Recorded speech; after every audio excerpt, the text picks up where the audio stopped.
My name is Julia, and this year would have marked our 20th wedding anniversary. Mark and I built a quiet life in a small town in Minnesota. 2 kids, a golden retriever, a porch swing. On the outside, we looked like every couple you'd expect in a Christmas card. Last week, while cleaning out the attic to find old photo albums for our anniversary slideshow, I stumbled upon an old hardcover book. Tucked between its yellowed pages was a card. I almost tossed it, assuming it was one of the many we'd received at our wedding. But then I read it. Thank you for last night. I've waited so long for that moment. Love always. C. My hands shook. The card was dated the exact night of our wedding. I sat down on the attic floor, cold creeping up my spine. For 2 decades, I believed my marriage started with love and trust. But in that moment, holding that card, everything cracked. What happened that night? Why was Candace, the only friend who disappeared from my life after the wedding, the one signing it? And most painfully, why did Mark never tell me? It was supposed to be the happiest night of my life. After the reception, Mark and I checked into the little lakeside cabin he'd booked just for our honeymoon. The room was lit with soft candles, rose petals were scattered across the bed, and a bottle of champagne chilled in the corner. Everything was perfect. But as I stepped into the bathroom to change, Mark's phone rang. I didn't think much of it. He said it was a buddy from college, just needed a quick word. "I'll be back in 20 minutes tops," he smiled, kissing my forehead. That was the last time I saw him for nearly 2 hours. I waited on the bed, in the silk nightgown I'd picked out just for him. The champagne lost its chill. The candles burned low. I kept checking my phone, calling him, but no answer. At first, I thought maybe his friend needed help. But as the minutes turned into an hour, then more, I started to panic. When Mark finally came back, his shirt was untucked, his hair a bit messy. He smelled faintly of cologne that wasn't his, and something else. Was that perfume? "Sorry, babe," he said, trying to act casual. "Derek had a meltdown. Too much to drink." I asked him why he didn't answer my calls. He shrugged it off. Didn't hear it. Left it in the car. I wanted to believe him. I needed to, so I let it go. I laughed it off, even teased him for leaving his new bride alone on their wedding night. But something inside me broke a little. Not enough to notice then. Just a crack. Now, 20 years later, reading that card from Candace, my former best friend, I realized that wasn't just a crack. It was the start of a fracture that would eventually shatter everything. She'd written, "Thank you for last night." Last night. Our wedding night. I remembered Candace that day, always by my side, helping me with my dress, holding my hand before I walked down the aisle. But sometime after the reception, she vanished. Said she was feeling sick. I never saw her again after that. Back then, I thought she'd just drifted away from our friendship, like people do. But now I know better. They weren't just hiding a mistake. They were hiding a betrayal, one that began the very night we promised each other forever. For 20 years I told myself I was lucky. Mark was a good man. Hardworking, dependable, never raised his voice. We had 2 beautiful kids, a cozy home in suburban Minnesota, and a life full of routines that felt safe. But safety isn't the same as trust. After our wedding night, I buried the unease deep down. I told myself it was just a weird blip. He'd had too much to drink. His friend needed him. I was being too sensitive. And when Candace ghosted me after the wedding, I chalked it up to friendship drift. Life moves on. People change. Still, there were signs, subtle things I chose not to see. Mark never spoke of our wedding night, never mentioned Candace. In fact, any time I brought her up, even jokingly, he'd go quiet or change the subject. Once, I found him looking at an old photo from the wedding. When I asked him what he was thinking, he said, "Nothing, just remembering." But the look in his eyes wasn't nostalgia.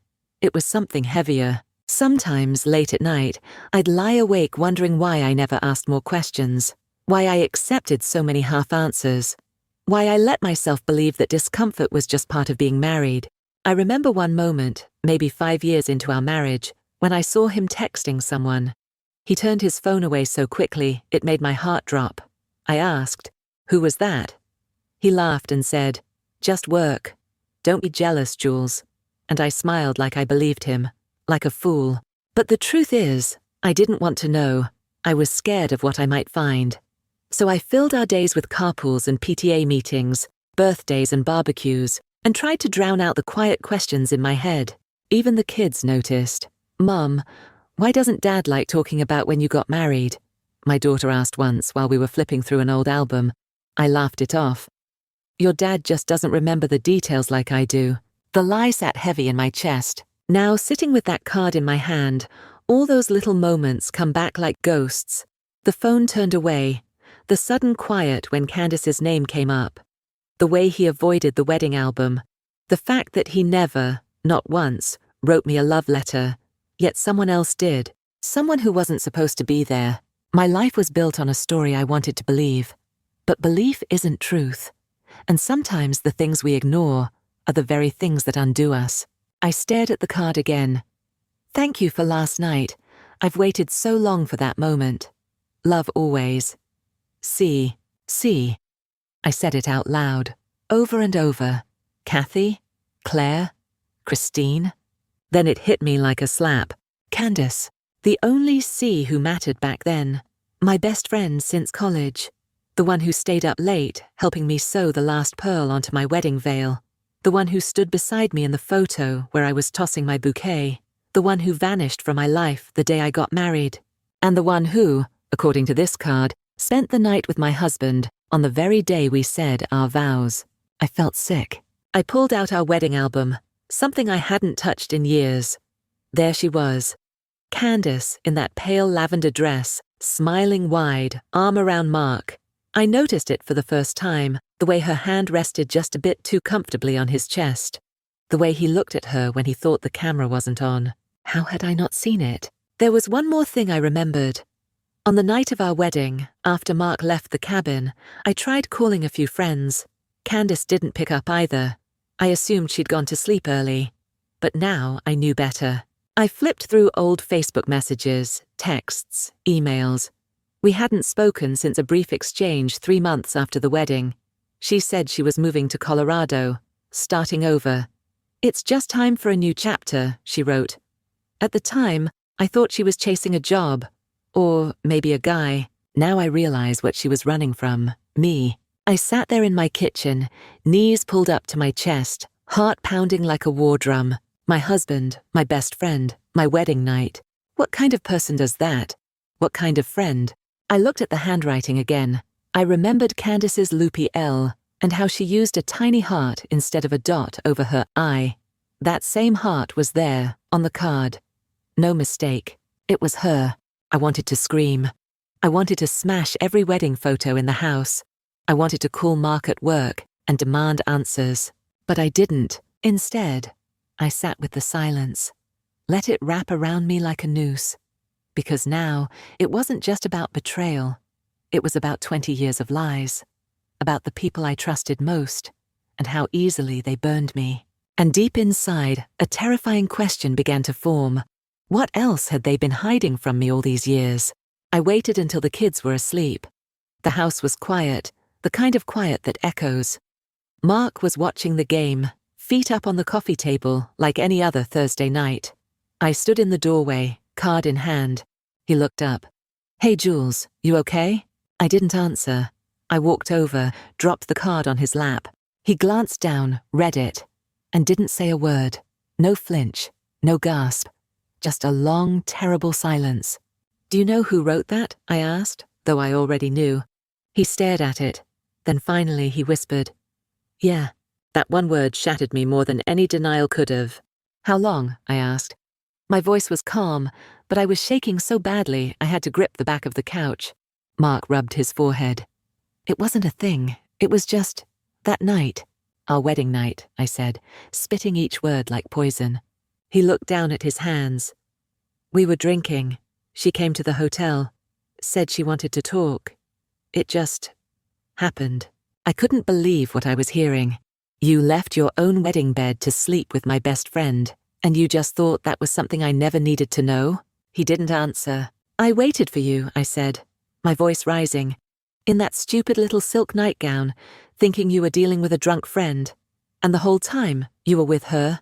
She kissed me first, he said quietly, as if that changed anything. And I regretted it. I thought, if I never mentioned it, maybe it'd go away. I laughed, a bitter, broken sound. You buried it, Mark, and built our entire marriage on top of it.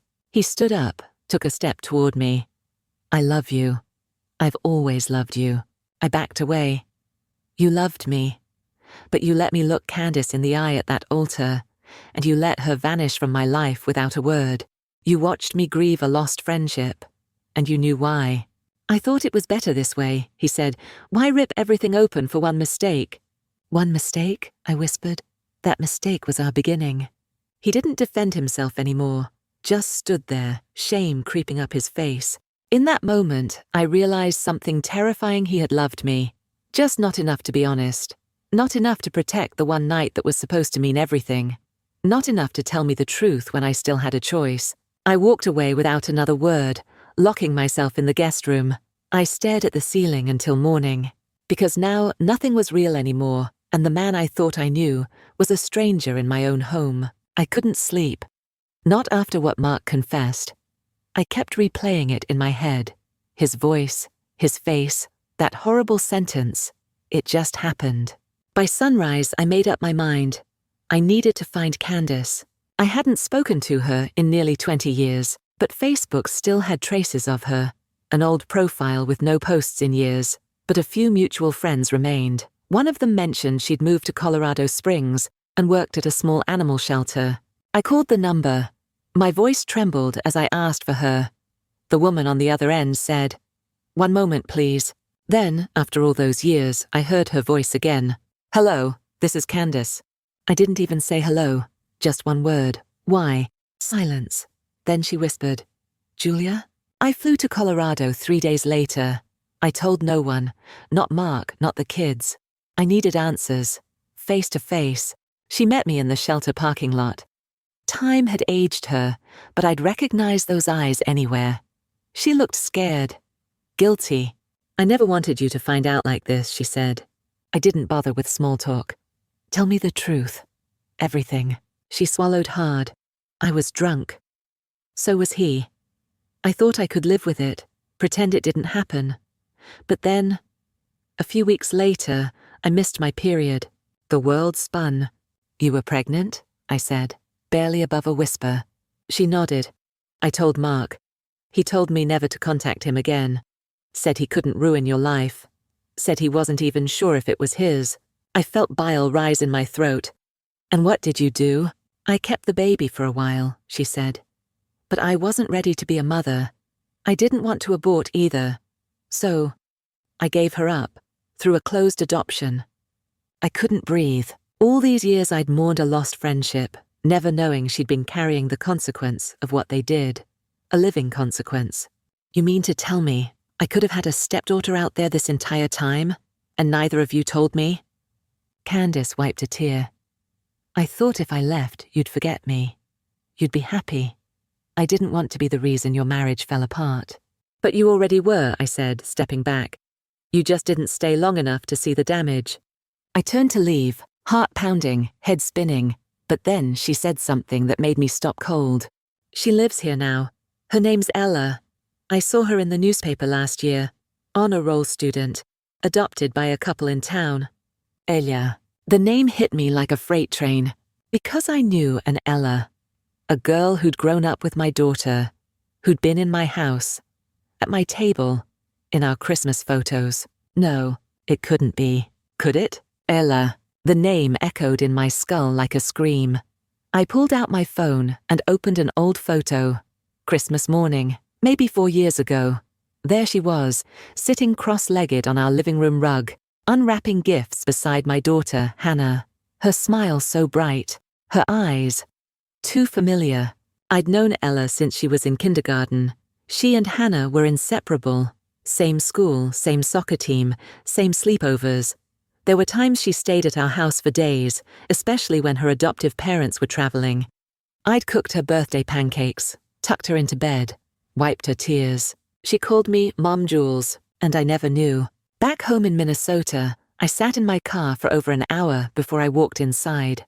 Mark was waiting at the kitchen table, eyes red, probably from guilt, or maybe fear. "I saw Candace," I said flatly. "She told me everything." His shoulders slumped. "She was pregnant, Mark. You knew. He didn't deny it. I didn't want it to be real. I told myself, maybe it wasn't mine. And if I ignored it, it'd disappear. She gave her up for adoption. You could have found her. You should have told me. But you let me love her like she was just my daughter's best friend. You let me hold her, feed her, mother her, without ever telling me who she really was." Tears filled my eyes, but I refused to let them fall. "She doesn't know," Mark whispered. "Ella doesn't know who she is." "But I do now," I said, my voice breaking. I thought of all the moments, school pickups, movie nights, when Ella called me to say she made the honor roll and wanted me to be proud of her. I thought of how I held her when she broke her arm falling off her bike, how she used to say, "I wish you were my real mom." The cruel irony was, I had been, in every way but blood.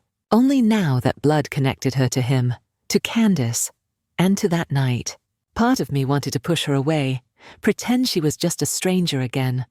But I couldn't, because love doesn't vanish just because truth shows up, and pain doesn't erase the memories. The next time Ella came over, she ran up and hugged me like always, but I couldn't stop staring at her face, those soft brown eyes, that dimple on her left cheek. Mark's dimple. That night, I stayed up staring at the ceiling again. But it wasn't betrayal keeping me awake. It was the question, what do I do now, with all this truth? For weeks, I floated through life like a ghost. I still made dinner, still drove Hannah to school, still folded Mark's laundry with trembling hands. But inside, I was gone. I was living in a house built on ashes. I watched Mark, watched how he avoided my eyes, how he overcompensated. Flowers on Tuesdays, my favorite pie on Fridays, forced laughter during family dinners. But none of it touched the part of me that had been scorched by the truth. Then one night, as we sat in silence at the dinner table, Hannah looked up. "Mom, are you okay? You don't smile anymore." That question broke something inside me. After she went to bed, I walked into the living room. Mark was there, remote in hand, pretending to care about the news. He looked up, sensing it. That this was the moment. "I can't do this anymore," I said. He stood up. "Jules, please, don't give up on us." I shook my head. "You gave up on us the night you chose Candace. You just delayed the fallout." "I've tried," he said, tears in his voice. "I've tried to be a good husband." "But it was never honest," I replied. "I built our life on love. You built it on a lie. And now that lie has a name, a face, a history I never got to choose." He sank to the couch, broken. "I'm sorry, I truly am." "I know," I said. "But sorry doesn't fix 20 years of pretending." I moved out 2 weeks later, found a small house by the lake. Just me, the quiet, and boxes filled with both memories and regrets. Ella found out not long after. I hadn't planned to tell her. How could I? But she came to visit, looked me straight in the eye, and said, "Candace told me." I braced for her to hate me, to scream, to call me a liar. Instead, she cried, fell into my arms like a child. "You were the only real mom I ever had," she whispered. And that was the first time in weeks I felt anything close to peace. Because love, real love, isn't just biology or vows. It's presence. It's sacrifice. It's the way you show up, even when the truth wants to tear everything apart. I don't hate Mark. I don't hate Candace. Hate is too heavy to carry. But I also won't pretend any of this didn't happen. Some marriages don't end in shouting matches or dramatic exits. Some end quietly, when the person you love chooses silence instead of truth. And sometimes the bravest thing you can do is walk away with your head held high. It's been a year. My new house is small, but it's mine. There's a quiet here that doesn't hurt. It heals. I've learned how to sit with silence, how to breathe without holding back tears. Mark sends cards sometimes. No pleading, no manipulation. Just updates on the kids, memories we once shared. I read them. I don't reply. Hannah still visits him on weekends. I don't speak ill of her father. She deserves her own truth, her own timeline. As for Ella, she comes every Sunday. Sometimes we cook. Sometimes we sit by the lake in silence. Last week she called me Mom again, not by mistake, not from habit, but by choice. And in that one word, I found something Mark never gave me: honesty. I don't know if I believe in soulmates anymore, but I believe in survival. I believe in letting go of the version of life you thought you had, so you can make space for the life you deserve. Some stories begin with betrayal, but mine didn't end there. It ended with truth, and the courage to walk away, so I could finally come home to myself.